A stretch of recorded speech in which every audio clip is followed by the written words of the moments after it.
Narabasa. So this is all about us celebrating as we end this Narabasa sa dalawang araw po nating pagdasama. So sineselebrate po natin yung magiging successful natin na ma-overcome ng challenges, lahat ng naging hindrance natin to attend every Saturday, lahat ng hassle, lahat ng pagtuturo sa students po at sa pagtuturo din po ng learning facilitators and ng ating youth development workers. So this is the day when we reap what we sow. Kumbaga, kung aalihin na po natin yung tinanim natin sa 19 days na naghal tayo. So, this day, sana po lahat po tayo ay magkaroon ng kasiyahan as we eat. So, mamaya rin po mag-play tayo ng mga games and of course, for the awarding. So, mamimigay po tayo ng certificates for everyone to recognize the effort. First of all, of course, the effort ng parents to always take care of their children. Yun nga po na Monday to Friday may pasok, and Saturday may pasok din po tayo prepare sa anak natin para makapunta po rito.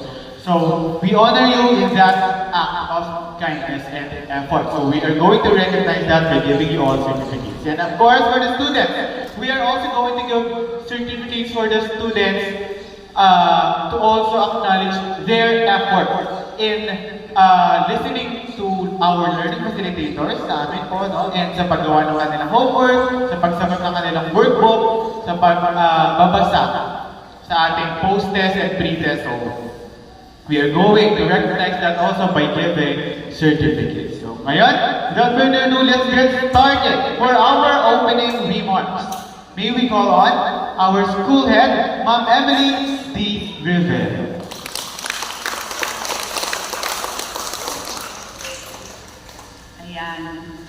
So, una po, paghingi ng paumanhin dahil medyo na-late ng konti sa mga hindi inaasahang pangyayari. So, ang importante po, andito na at magkakasama tayo. So, magandang umaga po sa lahat, sa mga bata, sa mga magulang, sa ating masisipag na learning facilitators. Ay, nawala na. Sa po natin ang Tarabasa na tumakbo ng 20 araw. Tama ba? 20 araw. Mula sa 8 araw noong buwan ng Agosto hanggang sa siyam na Sabado mula Setyembre hanggang Nobyembre. Nakita ko po ang pagsusumikap ng bawat isa sa pamamagitan po ng mga report ng ating focal na si Ma'am Virgie na matugunan ang pangunahing pangangailangan ng ating mga mag-aaral. Tuturo sa ating mga bata, sa ating youth development worker na bagamat single, ay sisikap ng makapagpahagi ng kaalaman sa parenting based na rin sa nakikita at nararanasan niya sa kanyang pang-araw-araw na buhay. Sa inyo po, nasa niyo yan kung paano hirap turo ang pagbasa at magbilang ng ating mga anak. Sa ating napakasipag at napakatyagang Tarabasa focal person, Ma'am Virgie, maraming salamat at pagbati sa lahat ng iyong walang pagsawang paggabay sa ating mga mag-aaral. Higit sa lahat sa inyong mga bata, na-enjoy niyo ba? Ay, parang nanlalata. Na-enjoy niyo ba?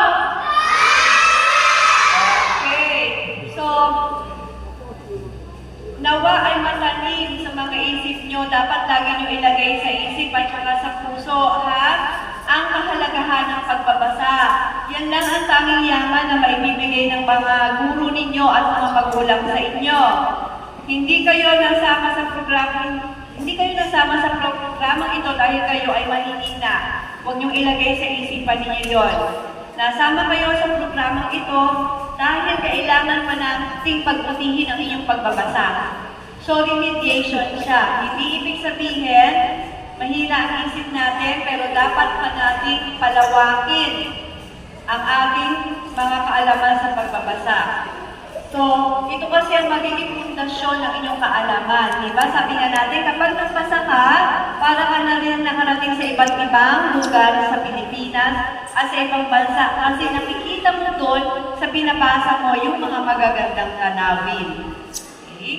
At ako po naman, bilang punong-puno ninyo, ay magiging kaakibat ninyo sa mga programang maghihinang sa kaalaman ng ating mga pag-aaral. Hindi po ito ang huli, huwag kayong magsawa, kasi for sure may mga kasunod pa po ito.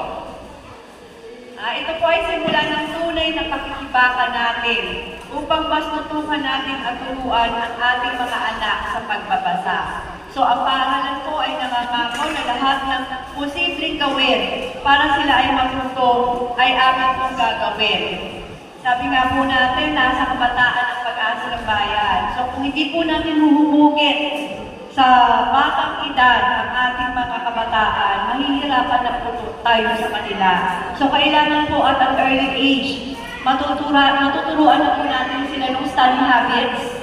Kasi pag naturo po natin ang study habits sa early age nila, hindi po kayo mahihirapan at pag medyo nagkaedad na sila. Kasi from a very early age, alam na nila kung ano yung oras na sila ay maglalaro, anong oras sila gagawa ng mga assignments nila, anong oras sila mag-aaral, kakain, matutulog. So malaking bagay po iyon. So nawa ang nasabing programang Tarabasa ay naging daan para kahit paano po ay madagdagan ng ating mga kaalaman. So mga mamis, mga daddies, mga bata, congratulations and good luck pa po sa mga susunod nating activities about pag-asa. Magandang umaga po sa ating lahat at God bless us all. Salamat po. Once again, thank you po sa ating student, Ms. Emily D. Rivera. Okay? Na isinagawa para po sa ating Tarabasa. Ngayon, to fire up the stage, may we call in our learning facilitators for their dance number. Let's start with Jezebel Pabor and Ms. Joyce May Bernardo de los Santos. Let's go! Bay-bay nagsasend ko sa kanila, and papay na lang dito kumaki ng mga manas po. And dito na lang dito sa stage po.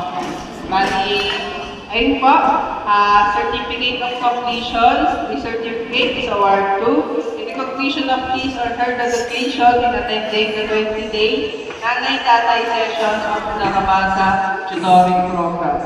Given this, 25th day of November 2023 at Tagalog Elementary School, Tagalog, Valenzuela City, signed by our school head, Ma'am Emily D. Rivero. So, may we call on Ma'am Maricel Acuña. Ayan guys, nag-aayos para magpa-games.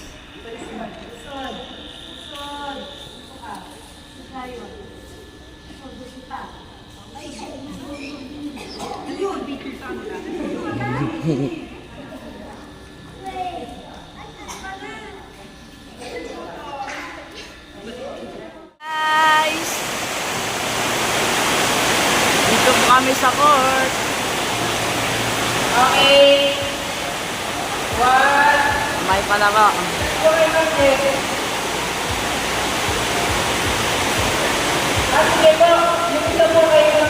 Yan, may palaro at maglalaro guys.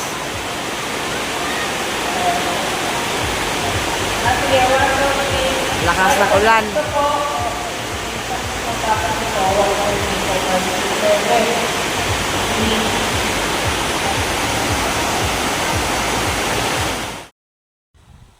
So ayan guys, di ko kalaing kasali pala ako guys. Kaso natalo kami niyan.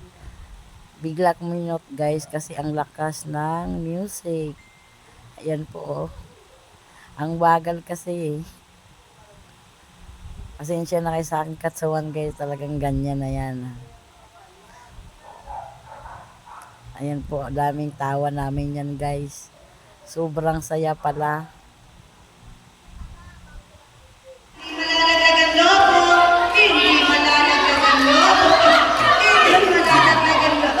Galing nga.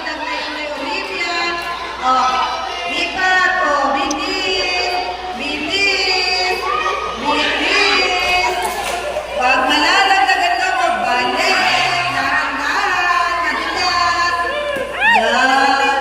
Balik ulit sa umpisa, balik ulit. Si Olivia mo ka pa matatapos.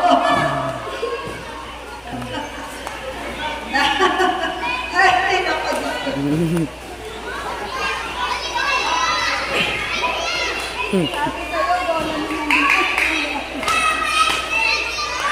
kaya yan. Kaya yan. O, dahan-dahan. Dahan-dahan. O, dahan-dahan. Spaghetti. Konti Yum, pa, yum, konti na lang, yum. Len. Konti na lang. Bulungan nyo. O, sige na. Okay, pasa. Wow. Ayan na po. Dahan-dahan lang. Dahan. Masarap guys.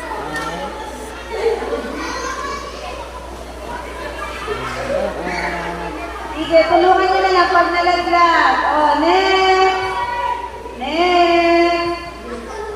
Uy. Ayan guys, ang daming puto with egg.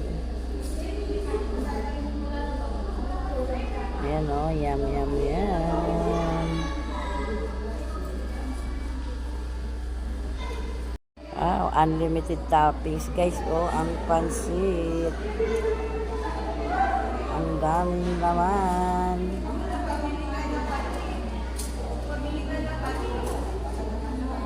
Yum, yum, yum, pansit. Yan, palabok guys. Sarap. Ayan. Wow! Huwag ka magulo, kailangan ko kumita. Yan, ang sarap ng palabok. Yan, with hipon.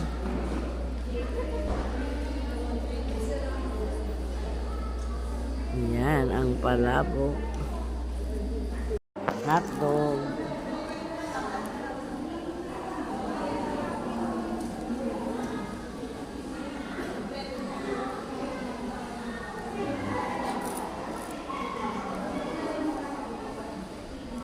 Maha Blanca guys. Sarap nito guys.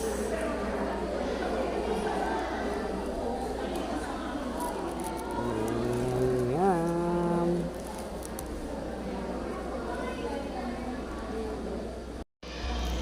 Kain na.